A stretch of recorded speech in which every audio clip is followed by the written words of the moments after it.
What's up, guys? All right. Thank you, sir. Appreciate the time today. Yeah. So I mean, we're here to talk about the main event, of course. Yes. I mean, what's the easy breakdown? Just pick the guy from Lafayette and you're good. It's Is that the not way? that simple. I think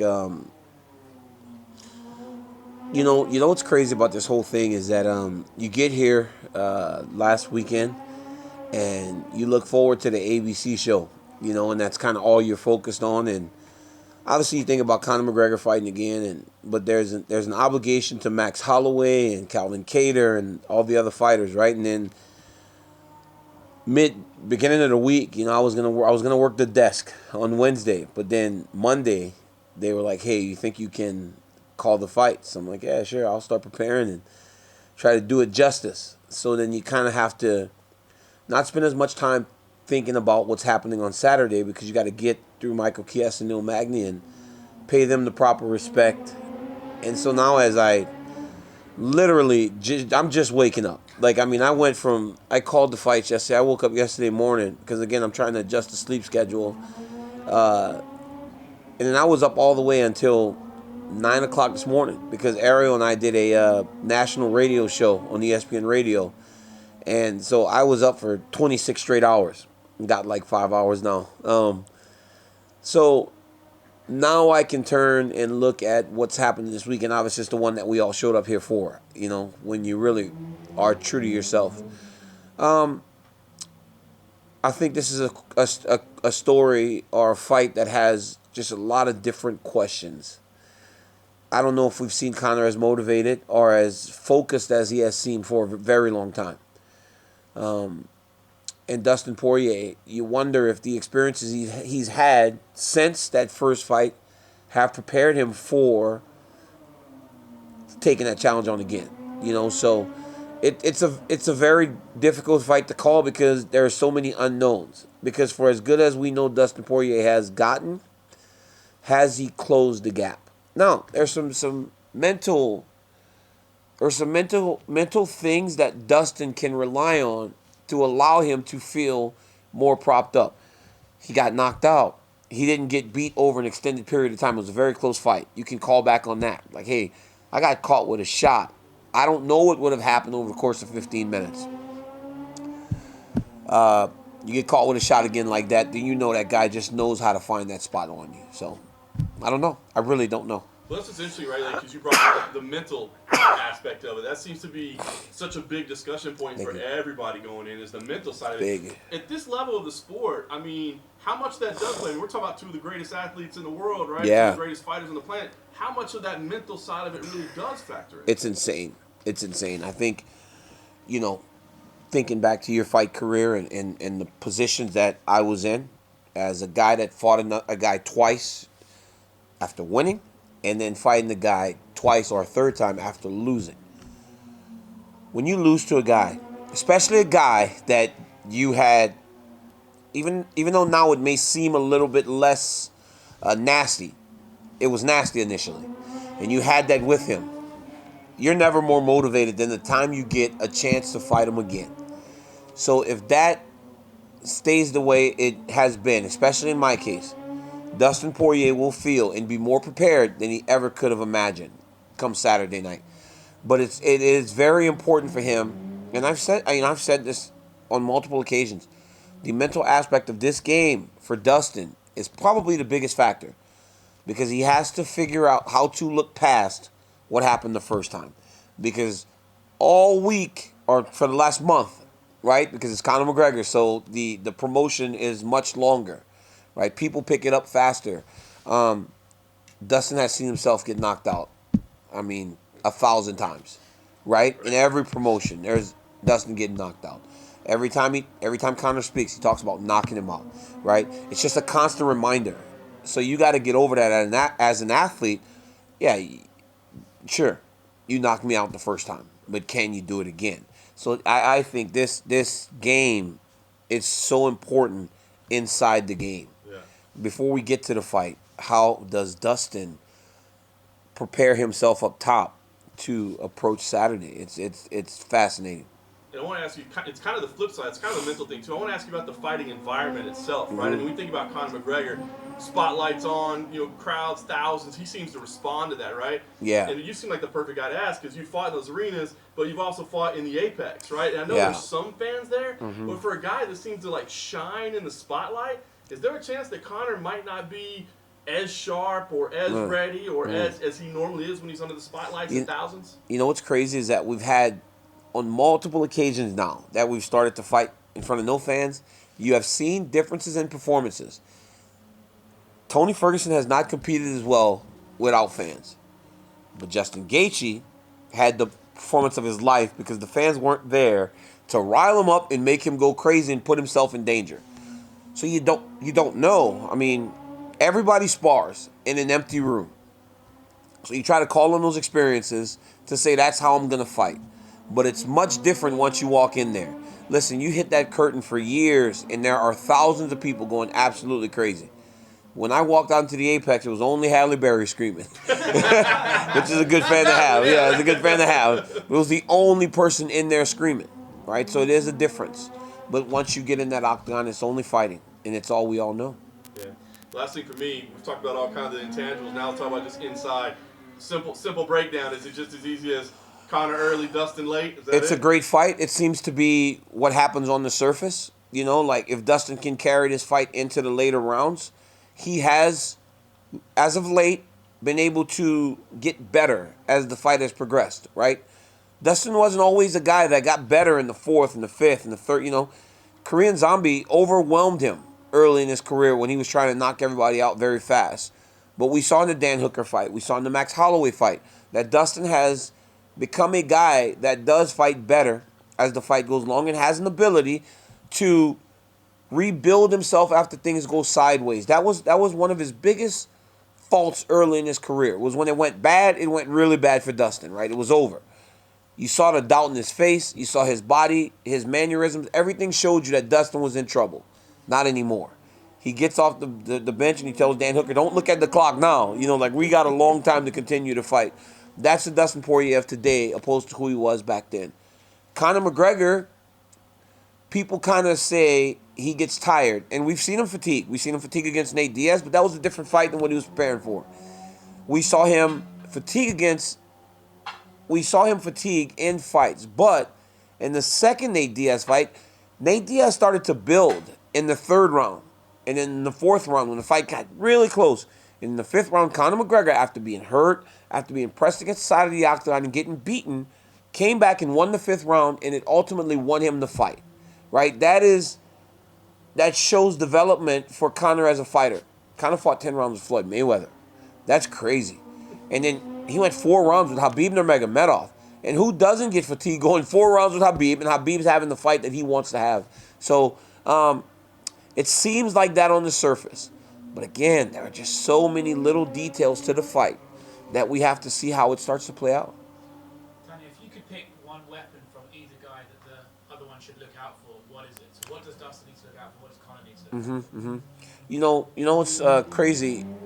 Everybody would think that if you're Dustin Poirier, you got to avoid the left hand, right? That's Conor's best weapon, but that's not necessarily it. It's all the traps that he sets before he throws the left hand. That's why you always see Conor do some crazy stuff at the very start of the fight.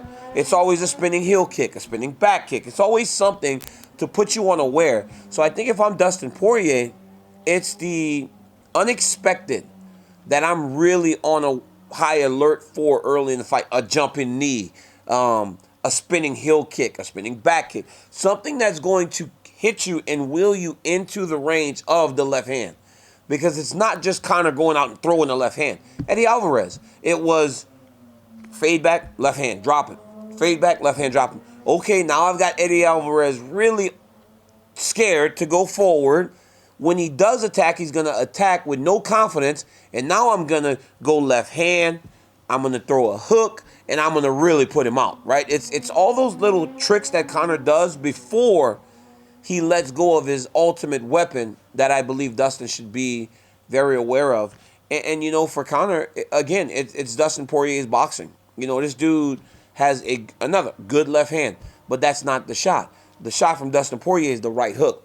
and it's off of a check too. So when Conor enters, Dustin throws that check right hook, and it's nasty because ultimately that's his power hand.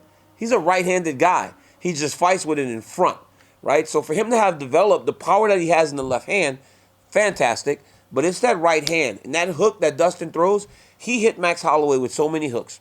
And he hit Dan Hooker with so many hooks every time they were in close because this hand's always up. Dustin's not like throwing that hook and this hand's down at his waist. It's right here, right in place. And he's throwing that check hook and he's landing beautifully. You mentioned the mentality that Dustin needs to have to, put that first knockout in his mind. Is there something to be said that the first punch that kind of lands could be the most defining one of the fight? Because if he hits Dustin with power, Dustin might go right back and think, oh, I remember this, and sort of fail. Do you think a lot is made on that first contact? I talked to Dustin in Vegas, and he's very aware. Dustin's an honest guy. He won't lie to you. He tells you he's very powerful. He's fast. He tells you he's very aware of the positives, the advantages that Conor has. I kind of didn't expect that when I first asked him, but he told me. He was like, hey, he's a very powerful guy, and he's told you guys that. He's very fast, and he's accurate, so I don't think he's going to be jarred by anything anymore just because he has felt it. He understands what the consequences are to getting hit with it. I just think he has to be on high alert as the fight starts because Conor Fresh can put just about anybody out. So what makes this so tricky? Because obviously, Conor has that power early and Dustin needs to be careful of it. But if he wants to make him fade and make the fight go to his advantage, he also needs to make him work. Well, he's got to earn some respect, right? You got to earn respect in the fight. If a guy fears nothing, then you're in trouble. I mean, we saw that. I talk about some of these fights and Khabib comes up, right? Because Khabib went at Justin Gaethje like there was just no fear. And then I saw something yesterday where he said he's never been kicked or punched harder in his life. Could you tell? I mean, really, he just kept going after him. He just showed no fear. And I think in the fight with McGregor, he didn't look afraid either. And I think it's something to be said about posturing, right? Because even if those are affecting you, you never let it show. And I think Dustin needs to earn some respect, and he's got to have a good poker face because he's going to get hit. And there have been times where we've seen him get hit, and you can almost tell that he got hit. He cannot put on this weekend. He has to hide it. He has to show Conor that it's not affecting him when he is landing those shots. Is there something to be said as well that we're reaching a stage now where the victory for some guys is almost just getting the Conor fight? What is? It elevates you. Yeah, it's almost like, I got the fight, I got the cash, whatever, and then it's hard to motivate yourself to actually compete. Well, I think that, the guys that Conor, the ones that he's fighting, no one thinks I got the Conor fight and I'm good. Those guys are way too good.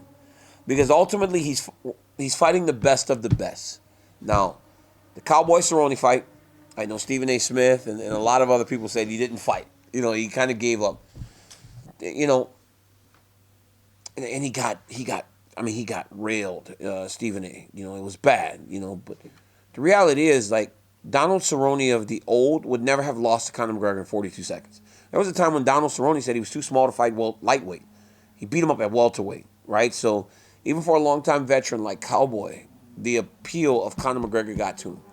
But the guys that he's fighting now, you got to be talking about Cowboy. I got the fight, and that's, like, I'm here, right? You got to be talking about Cowboy because I don't think the guys that he's going to fight going forward will ever feel like, oh, the victory's already had. I'm in here with Conor McGregor. Because when you're in there with Conor, he's trying to beat you. He ain't trying to let you win, right? He's trying to knock your head off. So Dustin Poirier doesn't feel happy to be here. And I saw Ally Quinta say something like that a while back. Dustin's showing too much respect. But, man, that kid's from Lafayette, Louisiana, and he is a dog. And he's going to fight with all of his heart. He might not win all the time. But you watch Dustin fight. He's a nasty son of a gun, dude. And he wants to fight, and he shows up. And he'll fight Conor to the best of his ability. I don't know if he'll win, but he will fight him hard. He'll fight him hard as he can. How could size potentially play in here? Dan Hooker said that he heard before he fought Dustin that he was 183 when he got in the cage. Dustin's big. You look at his back and his arms. He's got really long arms. That's another thing about McGregor that people don't realize. He's got some super long arms. For a little guy, because make no mistake about it, Conor's a little guy, right? He's short, he's kind of skinny, but he's so long. He's got super long arms, and he's fast. But Dustin's big. Like, Dustin doesn't seem to have as much explosiveness. He's not going to go pap, pap. But it's like kind of like bang, bang, bang. Everything just kind of lands with a thud, right? From the jab to the left hand to the hook. Everything just kind of lands with a thud from Dustin Poirier. And when he walks in the octagon, you look at his back and his arms and his shoulders. It was never more evident than when him and Max Holloway got in there. We all thought Max Holloway could fight at lightweight. And then when you saw them next to each other, you were like, wow, Max is too small to fight at lightweight. It's because Dustin's a big lightweight that at some point I feel is going to be fighting up at welterweight. Daniel, there's 4 great lightweights on this card on Saturday night, but we're all still talking about Khabib. You know the guy well. What's it going to take? What do they have to show him for him to come back? I think for Khabib it's going to be something competitively. I think when his financial position is so different. He's not. I don't think it's just going to be money anymore. I think when you get to a certain point in your life, money's great, obviously. But, I mean, he lives in the mountains in Dagestan, Russia. How much do you really need? You know what I'm saying? I'm figuring you don't need all that much. And he's a smart guy. He's got a lot of different ventures outside of the octagon. So something competitive that goes, wow, this makes me want to put everything else aside and get back to work at preparing for a fight, because that's what it takes, right? You don't just go to a fight. Everything else is on hold as you prepare. And for a guy like Khabib, who has so many irons in the fire, it will take something that excites him in order to get him back in training camp.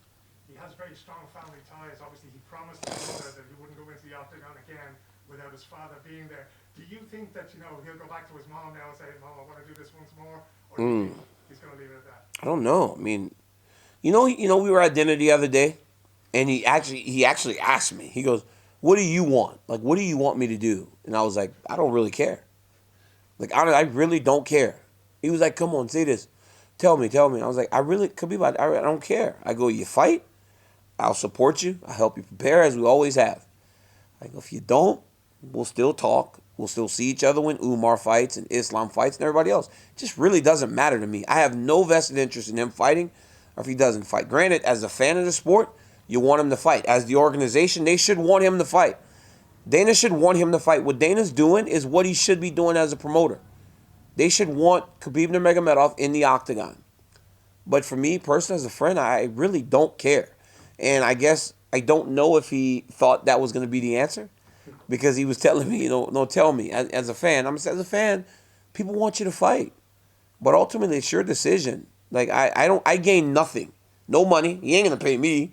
I mean, for all the wrestling practices, he's giving me not one red cent. So it's like, ultimately, I ain't getting no money out of this. I get to watch my buddy do something that I know he loves to do. He loves to compete. And he's the best at it. Right? And why? And when you look at the matchups, it's like, why would he not? Because he's so much better than everybody else. So it has to be something that makes him believe, oh, this is going to be much tougher for me. This is something that I'm going to have to really prepare for if I want to continue to dominate in the way that I do. Look, we know the luster. It's fine. Yeah, it's fine. We know the luster that comes with the magical number 30 for Khabib because of his father Mm-hmm. and stuff.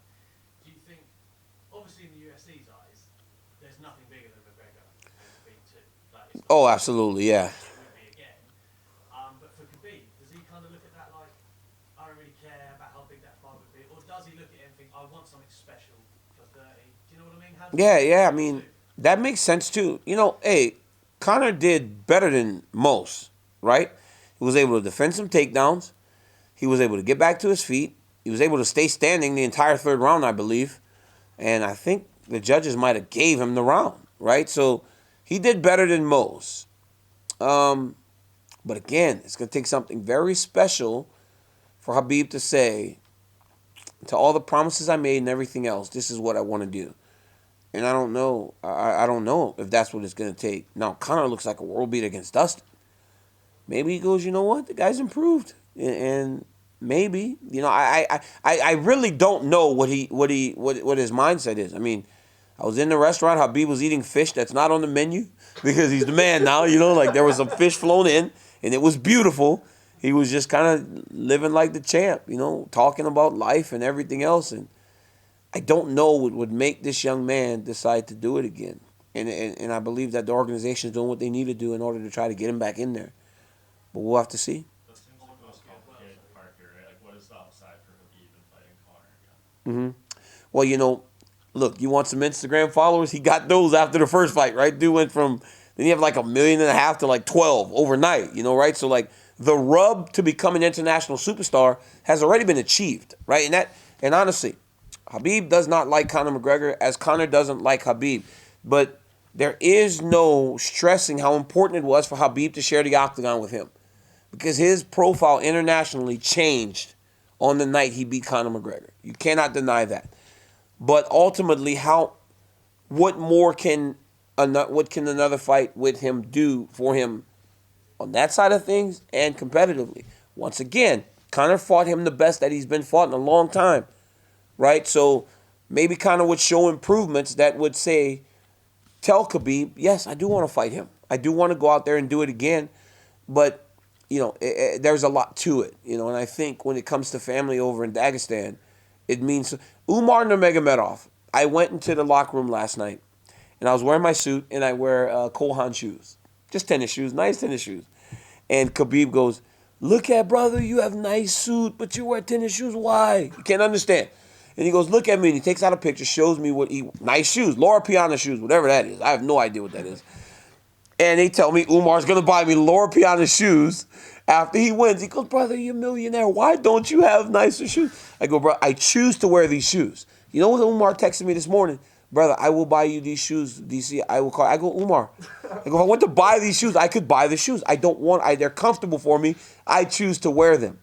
But Umar Nurmagomedov, who just fought last night, first UFC fight, made an extra 50 grand, was going to spend his money to buy me $1,200 shoes. It's like, that's just how these guys are. They say something, and they try to stick to it.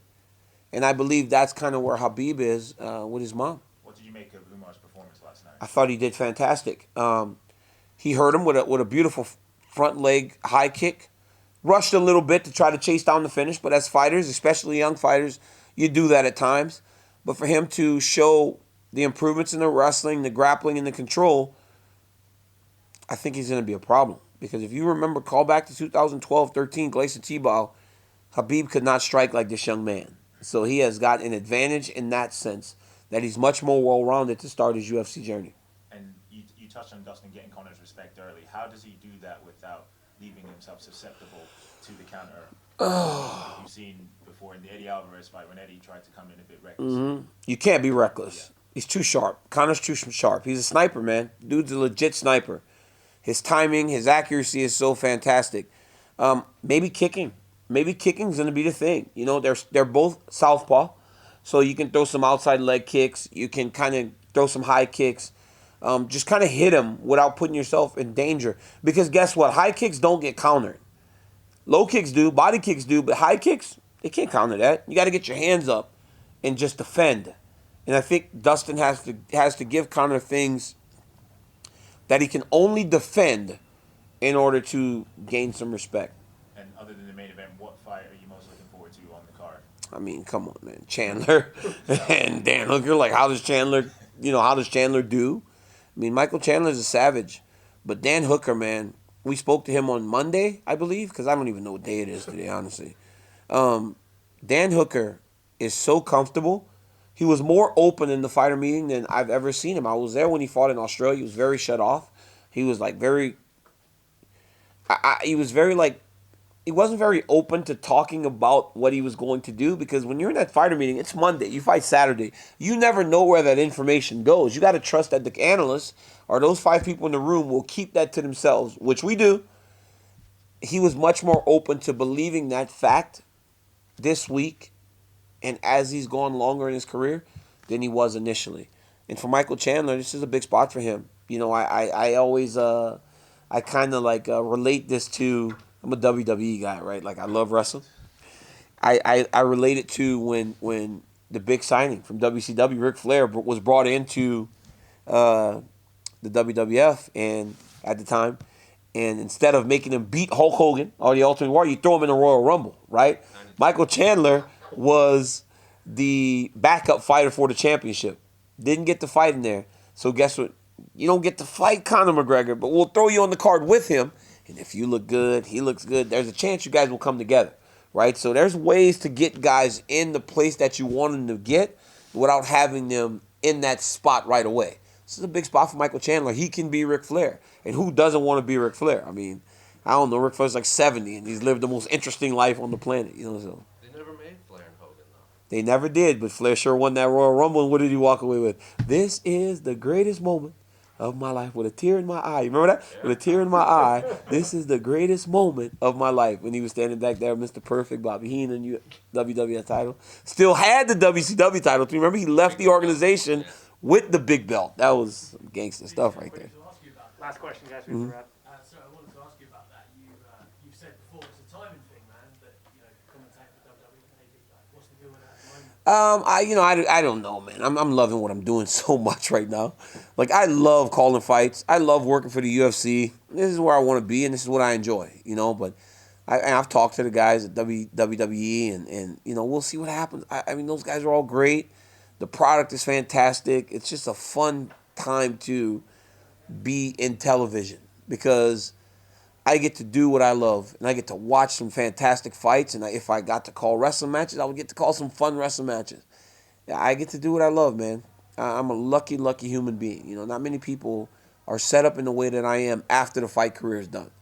I don't know if I'll never make as many zeros in one time as I did before. But, and again, that's another thing. Thank you to Conor McGregor, because the pay everything changed when he essentially changed the game on all fronts. But I enjoy what I do. I love it. Thanks, guys. Thank you. All right, guys.